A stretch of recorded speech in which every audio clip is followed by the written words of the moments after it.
Agora tá certo. Beleza. Você não sabe mais onde está, né? Muito bem. Então, eu dizia ontem para vocês, quando algum dos colegas perguntou na política da uso capião, porque a uso capião é uma posse, portanto, uma relação física com a coisa, e a uso capião exige o chamado animus domini. Animus do latim, que vem de alma, é a intenção de.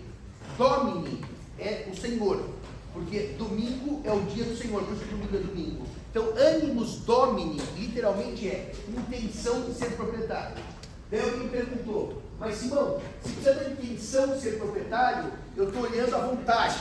Eu disse, não, isso foi tudo de ontem, só estou retomando o que nós dissemos ontem. Não, ele exterioriza essa intenção. Não é uma intenção interna, não é a vontade, o senhor quer ser dono, é agir como dono. Lembra que eu disse isso ontem? E eu fui checar com o Bunazar, e efetivamente, na teoria pontiana, o uso capião, ou a uso capião para adequar a linguagem do código, é um ato fácil, porque eu ajo como proprietário, eu exteriorizo. Lembra-se da criança que abraça o cachorro, mesmo sem saber que ela está se assenhoreando, e eu disse que isso é um ato fácil? A uso capião segue a mesma lógica, tá? É agir como proprietário, não pretender, querer, é ser proprietário nos atos, não na vontade, tudo bem? Portanto, realmente a uso capião é um ato fácil. Por isso, o menor pode ficar vivo. O menor pode abraçar a bola que alguém perdeu, não estou dizendo abandonou, porque seria a ocupação. Então, aquele que perdeu não quer abrir mão da propriedade, mas perdeu a bola. E o menor se assenhora da bola e vira proprietário, mesmo sendo incapaz. Fechado isso, a uso capião realmente também é um fato jurídico. E sobre o casamento, eu disse ontem para vocês que, na minha leitura, o casamento era ato jurídico em sentido estrito, porque a vontade estava na formação, mas os efeitos vinham da lei. E disse mais para vocês, contudo, se lerem o professor Junqueira e se lerem Marcos Fernandes de Mello, eles vão dizer que é negócio jurídico. E ontem eu até discuti com o Bunazar de novo esse tema que nos persegue faz, sem exagero, uns 10 anos. E nós, tanto eu como o professor Bunazar, continuamos afirmando que é ato jurídico estrito, porque o elemento volitivo no casamento é muito pequeno. No fundo, ele se resume a dizer quero ou não quero, que não quero não casa, por óbvio, e depois da escolha do regime de bens. Mas, repare no detalhe, se eu resolver, com a minha mulher ou com o meu marido, fazer um pacto antinupcial, que é um acordo pré-casamento para discutir regime de bens, para escolher regras do regime, o pacto é negócio jurídico, que vai ter a vontade e os efeitos naquele contrato pré-casamento. Tudo bem? O pacto, mas não o casamento. O casamento continua sendo ato jurídico específico. Só um detalhe. O pacto antinupcial, que é o contrato pré-casamento, que estipula a regra patrimonial, ele é um daqueles contratos de direito de família. E no direito de família nós sabemos que a autonomia privada não é tão grande quanto os contratos em geral. Portanto, o código limita o que a gente pode combinar. Eu dizia ontem para vocês, eu não posso combinar sobre os meus bens de separação, sobre os bens dela a comunhão. Porque eu criaria um regime dividido. Uma regra com marido e outra com mulher. Isso não pode. Então, mesmo o pacto antinupcial sendo um contrato que é, e portanto um negócio jurídico que é um negócio jurídico com limitações maiores dos contratos das obrigações, como uma compra e venda, uma locação, por conta da proteção da família, tudo bem? Então, são aqueles negócios jurídicos que as normas de ordem pública tendem a ser maiores do que os contratos em geral, porque cuidam da família. Então, alguns até chegam a dizer que o direito de família é o ramo mais público do direito civil, porque é o ramo em que o Estado interfere mais, em que há menos autonomia na proteção da família. Ficou claro isso para vocês? Então não dá para tratar um pacto antinupcial como um contrato de locação, ou como um contrato de permuta, onde a liberdade é maior. Mas ele não deixa de ser negócio jurídico, tudo bem? Porque ainda os efeitos vêm da vontade dos que celebram o pacto. Só um último detalhe para as pessoas que têm curiosidade. O pacto antinupcial é um contrato tão próprio, diferente dos outros, que normalmente quando a gente contrata, nós vamos ver na aula de hoje, os contratos de forma livre, certo? Eu posso comprar um pão de queijo só verbalmente, está aqui o dinheiro e dá um pão de queijo. Ninguém existe nem por escrito. Quando a gente toma um transporte em São Paulo e eu pago o bilhete, não há contrato escrito. Basta pagar a passagem e entrar no transporte público. Mas o pacto ele é tão valorizado no sentido de atenção contratante, que isso aqui é sério, você só pode fazer o pacto no cartório. Chama tabelião de notas. Quando a lei fala o pacto tem que ser feito em cartório, para você prestar atenção. Não dá para você fazer assim, na hora do almoço, na cantina, você assina lá o pacto. Você tem que ir no cartório, tem que chamar o tabelião vai ler, e toda vez que o direito, eu vou usar um termo que não é um termo legal, mas é um termo que dá dimensão, burocratiza o ato, dá formalidades ao ato, é porque o direito quer que você preste atenção. Então não dá para fazer, compra um pão de queijo e assina o pacto aqui no Café da Fazenda, não rola. O pacto vai ter uma leitura, uma solenidade, para dizer, ó, atenção, isso aqui é sério. Então quando o direito, eu vou usar de novo o termo popular, burocratiza, ou o termo jurídico, torna mais solene, mais formal, é para a gente ter atenção no que faz. Então não dá para fazer pacto judicial no escritório de advocacia. Você pode até fazer uma minuta, mas tem que ir para o cartório, ir para o livro, o tabelião vai ler o pacto, vai perguntar isso que vocês querem. Então é uma coisa mais formal, mais solene. Bem, dito isso, superada a nossa aula de ontem, nós vamos agora falar sobre o negócio jurídico. Sobre o negócio jurídico. A situação é lamentável. Lamentável. Eu de vez em quando passo umas coisas na minha cabeça, mas eu não falo mais, porque eu estudo a processo, né? Mas então vamos seguir a aula. As coisas que eu penso, quando eu vejo. Bom, vamos seguir. Nós vamos trabalhar o negócio jurídico. E, portanto, nós vamos trabalhar, como o colega leu na aula de ontem, porque vocês viram que na aula de ontem dizia assim: aos atos jurídicos que dão negócio, aplica-se o que couber a regra do negócio. Então, nós vamos trabalhar o negócio jurídico, que é o carro-chefe do fato jurídico. É a categoria por excelência do fato jurídico. Aquele ato humano em que a vontade está na formação e a vontade está na eficácia. Portanto, é o campo da autonomia e, portanto, é o campo da autorregulamentação da vontade. Muito bem. Dito isto, nós temos que estudar o negócio jurídico pela leitura de Pontes de Miranda. Por que pela leitura de Pontes?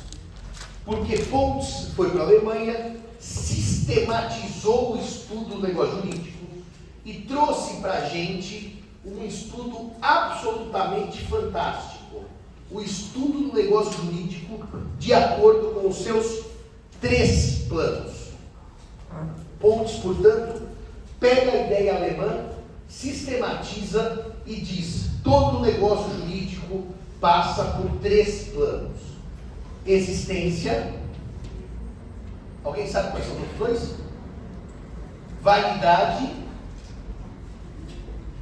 e eficácia.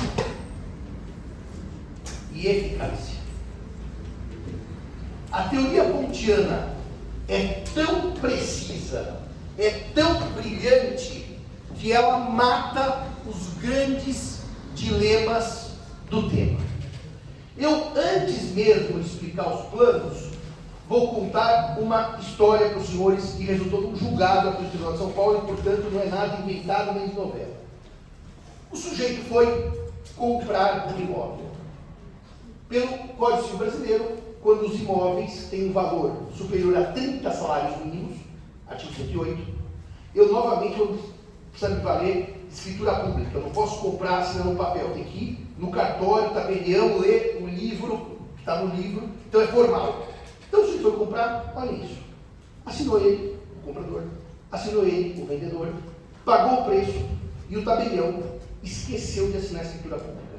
Esqueceu. Ou seja, o tabelião não completou o ato formal, porque além de comprador e além de vendedor, assina o tabelião. Muito bem.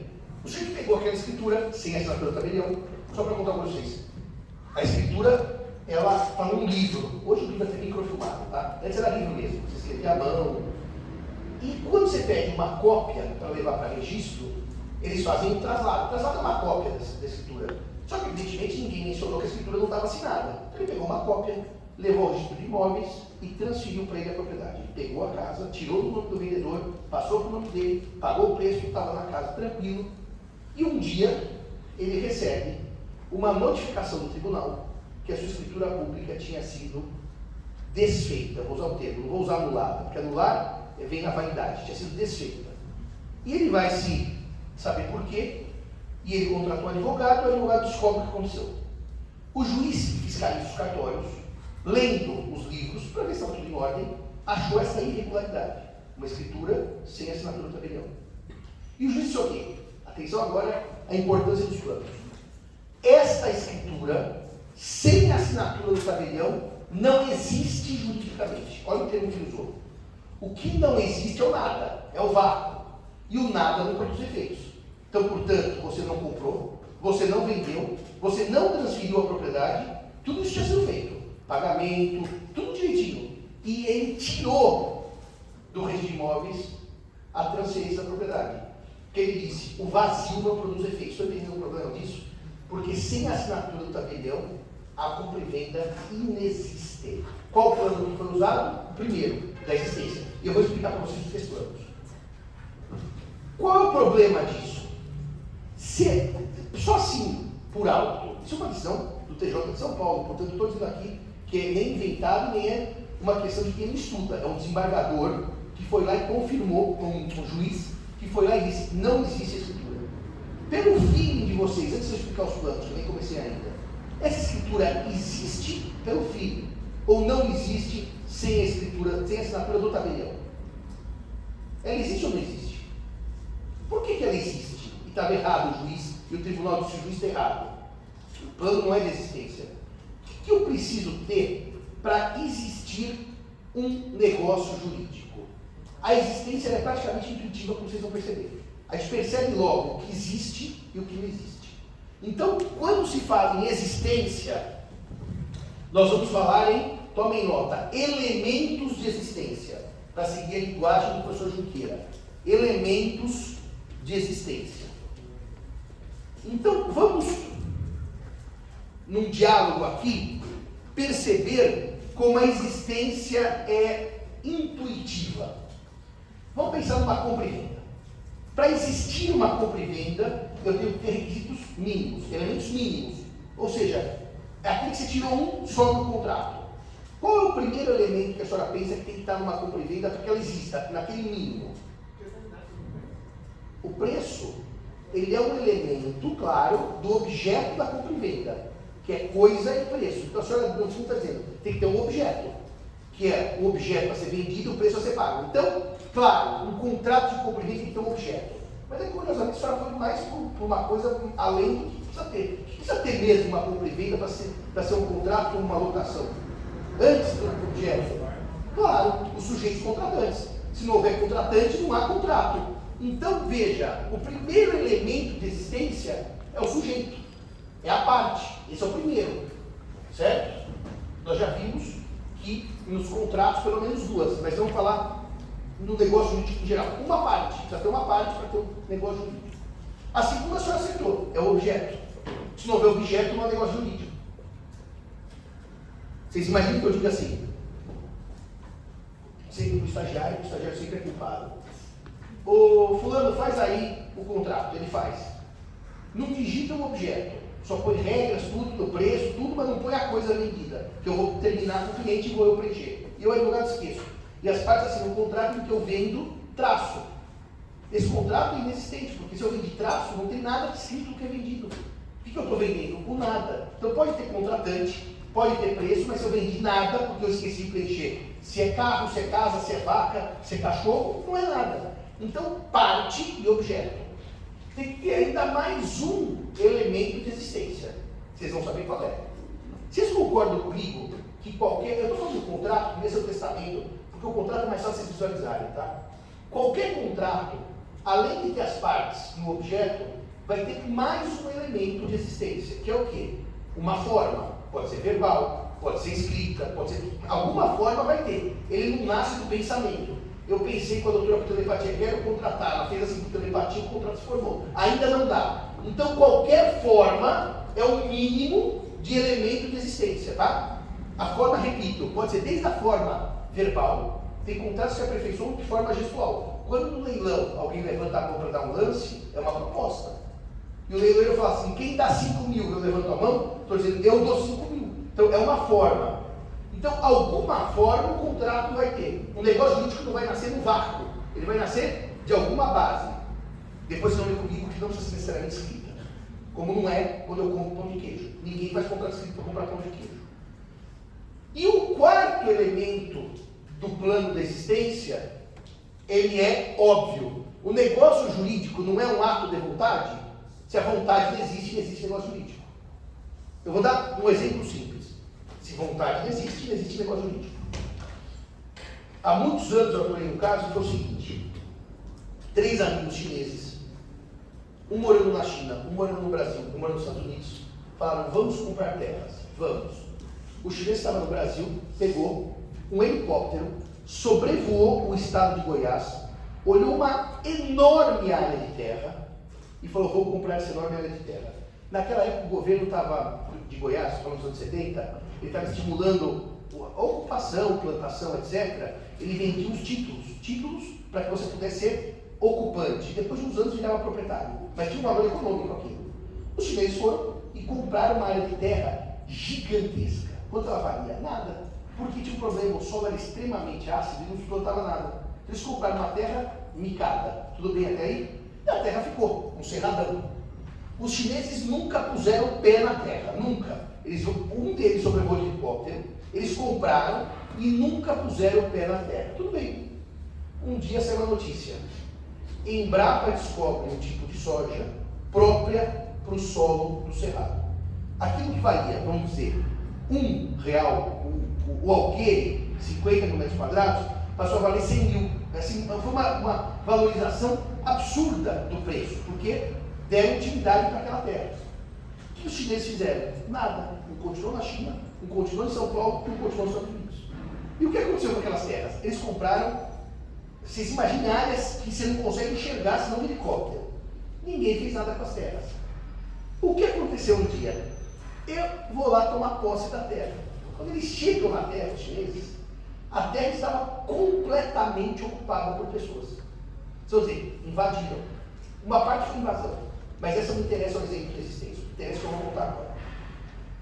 Um sujeito, titular de um cartório, numa cidade chamada Aparecida de Goiás, percebendo que as terras tinham se valorizado, entrou em conluio com um dono de imobiliária e falsificava a procuração por instrumento público das pessoas que tinham a propriedade e vendia a terra delas por procuração falsa. Então chegava lá o professor Simão e falava assim, quero comprar essa área. O imobiliário falava assim, o senhor deu sorte, eu tenho procuração do vendedor para vender. Que procuração é essa? Falsa. Os chineses não sabiam sequer que tinha essa procuração. Reparem, quando eu outorgo uma procuração falsa, eu não outorgo. A minha vontade é inexistente, estão de acordo? Não é uma vontade viciada por erro, não existiu vontade. Eu estou dormindo em São Paulo e tenho uma procuração minha em Goiás. Perceberam que é inexistência de vontade? Essa procuração não existe tecnicamente, porque ela é falsa, assinaram por mim. Tanto que esse dono de cartório, só para vocês terem uma ideia do que aconteceu, e eu fui até a Aparecida de Goiás, ele teve mais de 150 processos e ele morreu no meio dos processos, tanto nervoso que ele passou. E foi descoberto que era uma fraude. Não foi uma procuração, nem foram 2. Ele deu mais de 150 procurações. Agora, repare um detalhe. Vocês sabem essa história? Foi quando eu fui para aquela cidade, Itacajá, lá, que atravessava o rio 2 vezes, um para cá, um para lá. Demorava de Palmas até lá umas 4 horas de carro. Aí você chegava, acabava a luz na cidade, você tinha que esperar voltar a luz, e se acabasse o combustível, só voltava na semana seguinte. Então a gente tinha que ir com um carro bem cheio de combustível, que se acabasse, não voltava de Itacajá. E o que aconteceu então? Evidentemente que quando eu digo sem vontade não há negócio jurídico, se alguém falsificou uma assinatura, a vontade não existe. O problema não é de validade, é de inexistência. Tecnicamente, o contrato não existe. Então, quando alguém falsifica uma assinatura, o contrato não é nulo, o contrato é inexistente, porque alguém assinou sem a minha vontade. Está bem claro isso? A vontade tem que estar presente. Então, veja que os elementos de existência são aquele mínimo. O mínimo que dá base ao negócio. Parte, objeto, forma e vontade. Então, reparem uma coisa. O plano da existência Ele é um plano de substantivos sem adjetivos. Parte, objeto, forma e vontade. Então vamos voltar na história do tabelião aqui de São Paulo que esqueceu de assinar um livro. O vendedor queria vender e o comprador queria comprar. Os dois assinaram? Sim. Então tinha vontade do comprador e do vendedor, tinha duas partes, tinha objeto e tinha uma forma. Só que a forma tinha um problema. Não que ela não existia, mas sim de validade. E portanto houve um erro quando ele disse: essa escritura não existe. Ela existe, mas o problema não é de existência, é de validade. Tanto que a solução do Tribunal de São Paulo foi fantástica. Talvez dos melhores desembargadores que já passaram por aqui foi um desembargador chamado Zé Osório de Azevedo Júnior, professor da PUC. E quando ele recebeu aquilo, ele disse assim: a escritura existe. O problema não é de existência, é de validade. Porque tem partes, objeto, vontade e forma. Então, errou o juiz ao dizer que ela não existe. E a solução dele foi genial. Sabe o que ele fez? Ainda que uma escritura sem assinatura do tabelião não tenha validade, existência tem com certeza. Eu dá para aproveitar como um contrato entre as partes que produz efeitos. E se produz efeitos como um contrato entre as partes, a gente aproveita os efeitos. E portanto você continua dono, você continua vendedor, você continua comprador, o preço continua pago, e ele simplesmente desfez a decisão de primeira instância, acertando o que é existente e o que é válido. O que eu quero dizer com isso? Qual é o problema do plano de existência? Vocês percebem que se eu disser que algo não existe, ele é o vazio jurídico, ele é o nada, e o nada não produz efeitos. Então, eu só queria que vocês tomassem nota disso. Quando se decide pela inexistência do negócio jurídico, não pode produzir efeito algum. Não dá para aproveitar o efeito do vácuo, do vazio, do nada. Então, o plano de existência tem esta questão. Quando eu chego para discutir existência, eu vou discutir e apagar aquilo completamente no mundo jurídico, que o que não existe não pode produzir efeitos. Então, reparem no seguinte: eu disse para vocês que são três planos. O primeiro é a existência. O professor D'Artucci sugere estudar os planos por questão de didática, como se houvesse uma escada de 3 degraus. O primeiro degrau é o degrau da existência. Reparem porque a ideia de escada ela é precisa. Os senhores estão estudando um contrato e chegam à conclusão que, ou por ausência de parte, de objeto, de forma ou de vontade, esse contrato não existe. Vocês chegam a essa conclusão científica. Vocês concordam comigo que vocês não vão perguntar se ele vale ou se ele produz efeitos, que o que não existe é o nada jurídico? Vocês vão parar no primeiro degrau? Então reparem como o degrau ajuda a entender o negócio jurídico. Primeiro eu pergunto se ele existe, tudo bem? E se a resposta for sim, eu vou para o segundo plano. Se a resposta for não, morreu aqui. Vocês não vão além. Entenderam a lógica de uma escada? É degrau por degrau. Eu não pulo degrau. Se ele não existir, eu não vou para o segundo degrau para a validade. O que não existe não é nem válido, nem inválido, é inexistente. Perguntar assim: o que não existe é válido? Eu vou discutir validade do que não existe. Está claro isso para vocês? Então a existência, quando a resposta é não existe, vocês não prosseguem a conversa do estudo dos planos. Morreu no primeiro degrau. Tudo bem até aqui? Está claro isso para os senhores? O que não existe não é nem válido, nem inválido. É inexistente. Eu não consigo alcançar o segundo degrau da escada. Podemos fazer só uma... Está claro essa primeira etapa? Porque depois, se os senhores responderem que ele existe, nós vamos ver se ele vale ou não vale. É uma segunda pergunta. Mas pressupõe-se que ele exista para descobrir se ele vale ou não vale. Está tudo bem até aqui? Eu quero fazer uma nota histórica para os senhores que me é muito cara. Existiu um autor alemão no século XIX chamado Zachary von Lindenthal, que Zachary foi analisar o Código Civil francês, que era o único código do século XIX, no início, era o único, o Código Civil francês de 1804. E o Código Civil francês tinha uma regra, atenção aqui: não há nulidade sem prévia combinação legal. O nulo tem que estar escrito na lei, é nulo. Se não tiver escrito, é válido. Toca o pedacinho. O que a lei não diz que é nulo, é válido. E perguntaram para esse jurista: bom, então nós temos uma questão interessante. Eu estou dizendo 1860. Isso é interessante. Quando se lê o Código Civil francês sobre o casamento, não se diz que o casamento de 2 homens ou de 2 mulheres é nulo. Se não há nulidade, Logo, ele é válido. Porque, para o código, a lógica é: o que é nulo eu digo, o que não é nulo é válido. E esse jurista alemão, Zachary von Lindenthal, foi uma das últimas obras que eu consegui no sebo. Eu adoro essa obra dele, que está em francês. O Zachary disse assim, sobre essa questão de existência e de validade. Esse homem foi o primeiro a tratar do chamado casamento inexistente. Zachary von Lindenthal. Esse homem chegou e falou assim: não. Casamento, o tema era casamento de pessoas do mesmo sexo. Disse assim: não. Eu continuo afirmando que o que a lei não diz que é nulo é válido, mas o casamento de pessoas do mesmo sexo não é válido nem nulo, porque ele é inexistente. Ele está no plano anterior. Ele deslocou o debate para responder uma pergunta, dizendo: casamento de pessoas do mesmo sexo padece de um vício existencial. Você não vai isso, não. Tem partes, tem objeto, tem forma e tem vontade. Mas Zachary disse: para certos negócios há outros elementos além dos básicos. E no casamento há um outro elemento, que é a dualidade de gêneros. Dois homens ou duas mulheres não se casam. E esse casamento é inexistente. Ele construiu uma base jurídica para trazer para o plano da existência o casamento de pessoas do mesmo sexo. E a tese dele foi tão forte, pegou tanto no sistema jurídico, que todos os autores, copiando Zachary, todos, franceses, da chamada Escola de Exegese, e todos os brasileiros que escreveram até os anos 1990, eu estou falando 1890, escreveram: o casamento de pessoas do mesmo sexo é inexistente, desculpe. Todos.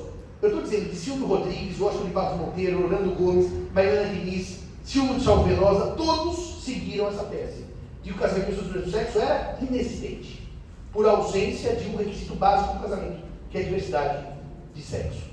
E é interessante que a doutrina brasileira, aqui nessa escola, 100% dos autores escreveram isso. E na doutrina brasileira, 100% dos autores escreveram isso. Não é que esse homem inventou uma coisa, as pessoas disseram: não, isso é bobagem. Todo mundo copiou. E o casamento de pessoas do mesmo sexo, portanto, foi alocado no plano da existência e não da validade. Ele não é válido nem inválido, porque não existe. Reparem, eu paro de seguir o raciocínio. Se não existe, parou aqui. O que não existe não produz efeitos. E daí foi muito interessante que o Brasil, em 2013, teve uma decisão do Supremo Tribunal Federal, que não tem nem 10 anos ainda, em que se perguntava ao Supremo, num processo, se a união de pessoas do mesmo sexo era ou não era família, não casamento, união estável. Eu moro junto, eu vivo como se aquilo era ou não era família, não era outra coisa. E a tendência da doutrina era a bola dividida, tá? Vocês viam a turma de Benefã, Berenice, Rodrigo, Giselda, eu, que já escrevia nessa época bastante, a gente dizia: é família. Mas tinha uma turma mais tradicional que dizia: não é família. Aliás, se vocês lerem as obras dos anos 90, do professor Silvio de Salverosa e do professor Álvaro Vilaça, o Vilaça é uma coisa curiosa, porque ele é o primeiro advogado a fazer um contrato entre dois homens como se fosse família. Mas ele foi o primeiro, ele foi pioneiro na defesa das famílias homoafetivas. Mas no livro dele ele diz assim: não dá para ser família porque falta mudar a lei. Venosa dizia a mesma coisa. Mas quando em 2013 o STF foi provocado para se manifestar sobre o tema, o STF disse assim: a união de pessoas do mesmo sexo é família por meio da união estável. Não disse no casamento, só disse assim: uma família pode ser composta da união estável por um homem e uma mulher, ou um homem, ou uma mulher e uma mulher, porque a Constituição não limita os modelos familiares. E, portanto, o STF em 2013 admitiu união estável homoafetiva. Está claro o que eu estou dizendo? Não é casamento. Qual é a diferença entre união estável e casamento? Só para pontuar, que vocês estão curiosos, vocês não sabem, talvez. O casamento, eu vou ao cartório, chama de civil, levo meus documentos, me habilito, passo por um processo de habilitação e vai ter a declaração por uma celebração, em que o juiz de paz vai dizer: eu vos declaro casados. Aqui não. União estável é morar junto, tudo bem? Então, em 2013, o Supremo disse: é possível se morar junto com o intuito de família, e essa família homoafetiva é exatamente dos mesmos efeitos como a família heteroafetiva. Então foi um grande passo. Reconheceu-se a família homoafetiva pela primeira vez no Supremo. Foi um grande passo. Só que daí veio um problema jurídico que se colocou na época. O Supremo não disse que 2 homens e 2 mulheres podem se casar. Disse que eles podem ser família por união estável. Mas se eles quiserem se casar, chegar no cartório com um documento havendo os casar. E daí a doutrina brasileira entrou em pânico. Porque se casar, o Supremo não disse que podia. Só disse que podia ter família por união estável. E daí, o professor Zeno Veloso, que é um ícone, que infelizmente morreu de Covid no ano passado, ele me ligava sempre de madrugada, porque ele acordava cedo, ele achava que todo mundo acordava cedo. E ele me ligou, tipo, 6h30 da manhã, eu estava voltando de São José do Rio Preto para uma palestra. Simão, você já está acordado? Eu falei, pô, se eu não tivesse, você me acordou agora, Zeno. É o seguinte, me diz uma coisa, 2 homens podem se casar a partir da decisão do Supremo? Eu parei e falei assim, não. O Supremo disse que eles podem ter família por união estável, mas não por casamento. E casamento é uma coisa e união estável é outra, porque o sistema separa os 2 institutos. Então ele falou assim, me dá um argumento, o Zeno era genial, porque vocês vão ver que no final da história eu estou convencido do contrário do que eu falei exatamente 30 segundos depois de ter falado.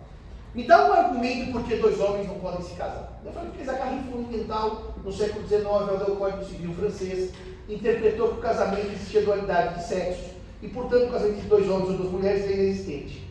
Deus falou, eu falei assim, aliás, na Estevão já dizia Modestino, na sua definição romana de casamento, que é a comunhão e a conjunção do homem e com a mulher. Né? Deus falou assim, Simão, você não vai defender que o casamento é inexistente no século XXI, né? Você vai falar ainda no século XIX? Isso é completamente ultrapassado. Eu falei, você tem razão, podem se casar. Assim, eu mudei 30 segundos depois. E o mais interessante é que 2 anos depois, eu estou falando de maio de 2013, tá? Esse telefonema. Maio de 2015, o STF, o CNJ, o Conselho Nacional de Justiça, editou a resolução que permite o casamento de 2 pessoas do mesmo sexo. Só para mostrar para vocês que essa ambiência histórica da existência, ela toma corpo por causa do casamento de pessoas do mesmo sexo. É o grande tema da existência do direito civil, historicamente, é dizer, pessoas do mesmo sexo, casamento inexistente. Sabe aquele dado histórico que se repetiu por 200 anos em todas as obras? Não é assim, porque o professor Thor é preconceituoso. Não, ninguém diz diferente, isso é para deixar bem claro. Então, por 200 anos, o campo da inexistência era casamento do mesmo sexo. Tema hoje completamente superado. Isso virou arqueologia jurídica. Porque não só hoje no Brasil pessoas do mesmo sexo se casam, como, se o senhor fizer uma divisão do globo, em norte, sul, leste, oeste, na parte norte, leste do mundo, a maioria dos países admite casamento entre homens. Na parte sul, leste, região da África, nenhum país admite, aliás, na África ainda tem países que a prática homossexual é crime, passivo de prisão, etc. E se vocês forem para a Europa, Oceania e América do Norte, esses países, na sua maioria, já admitem casamento de pessoas do mesmo sexo. Logo, as lições da Carrinho sobre inexistência estão históricas, completamente superadas nos ordenamentos modernos. Pra vocês terem uma ideia, 4 países só. Porque sempre que a gente fala de casamento de pessoas do mesmo sexo, você fala assim, professor, isso é coisa lá da Noruega, que eles inventam moda. Não. 4 países, Portugal e Espanha, os países mais católicos da Europa, mudaram seus códigos civis para admitir o casamento homoafetivo. Então hoje está dentro do Código Civil português e espanhol. E no Brasil nós temos Argentina e Uruguai. O Brasil, curiosamente, Argentina e Uruguai, né, nossos vizinhos de baixo. O Brasil, curiosamente, não mudou o Código Civil, mas admite o casamento, por leitura do CNJ. O que é muito difícil de explicar para o estrangeiro. O estrangeiro, mais do que o Congresso, quando eu ia nos congressos da International Society of Family Law, eles perguntavam, professor Simão, no Brasil, como é que é o casamento homoafetivo? Ele existe? Eu falava assim. E existe porque o Código Civil admite? Eu disse não. Então como é que admite o casamento onde o Código Civil não admite? Porque a leitura foi feita de baixo para cima. Vocês entenderam isso? É uma leitura do CNJ. Não é uma leitura do Congresso. O Congresso não deixa passar modificação. A última vez que o BDF tentou passar, porque para admitir casamento homoafetivo no Código Civil é muito simples, tá? Se você tem 5 artigos que dizem homem e mulher, é só trocar por pessoas. 5 artigos, não precisa mais que isso. Se você trocar homem e mulher de 5 artigos do Código por entre pessoas, está resolvido o problema. Mas no último evento que nós tivemos, a tentativa foi uma coisa bárbara, porque o grau de violência contra a proposta é uma coisa assim indescritível. Está no YouTube, os senhores assistam o que o pastor falou sobre a nossa proposta. Nós somos destruídos porque é um problema muito mais de moral do que de direito. Sendo que os casamentos homoafetivos já ocorrem no Brasil, desde 2015. Então, a mudança do código seria quase que completar um processo histórico, em que o casamento era tido por inexistente, tá vendo? Por 200 anos, e hoje entraria no Código Civil. Nós não conseguimos. Nós paramos a caminhada nos 90% dela. Ficou bem claro isso? Só que uma coisa eu posso dizer para vocês. A ideia de inexistência, que nasceu com o casamento de pessoas do mesmo sexo, hoje é completamente desassociada da noção histórica. Porque hoje há ninguém mais, no Brasil, ninguém. Eu disse para vocês que todo mundo copiou Zacarias, certo? Hoje ninguém mais segue essa linha. Todo mundo diz que a pessoas do mesmo sexo é existente e válido, por conta da orientação hoje majoritária. Mas, historicamente, quando os senhores tinham que dizer, dê um exemplo de um negócio inexistente. Então, falar, casamento, é quase um mantra, casamento de pessoas do mesmo sexo. Esse tema está superado historicamente. Ficou claro o que eu estou dizendo? Apesar de no Código Civil haver essa resistência no Congresso em alterar os artigos de casamento. Portugal alterou 3 artigos só. E Portugal tem um problema tão grande com a mudança, só para contar algumas questões, um problema tão grande com a mudança, que quando o Congresso lá é o parlamento, que ele é unicameral, não é bicameral, não tem Câmara e Senado. Quando o parlamento português aprovou a retirada do termo homem e mulher do Código em 3 artigos do Código português, o presidente da República foi tão cauteloso, ele ficou com tanto medo de assinar a lei, que lá em Portugal tem um mecanismo que chama-se controle prévio de constitucionalidade. Eu pergunto para o Tribunal Constitucional, posso assinar essa lei ou essa lei vai nascer inconstitucional? É como se fosse assim, eu quero assinar, mas eu quero saber se essa lei está de acordo com o sistema jurídico português. Aqui no Brasil não existe isso, tá? A lei nasce, depois eu vou discutir a inconstitucionalidade. Lá seria o chamado controle prévio. E o presidente da República mandou para o Tribunal Constitucional a lei dizendo, posso assinar ou vou assinar algo que nasce inconstitucional? E olha que coisa inteligente, o tribunal diz assim, é constitucional, então não houve mais debate. Porque na hora que o tribunal diz previamente que a lei é constitucional, o presidente assina, ninguém mais debate o tema.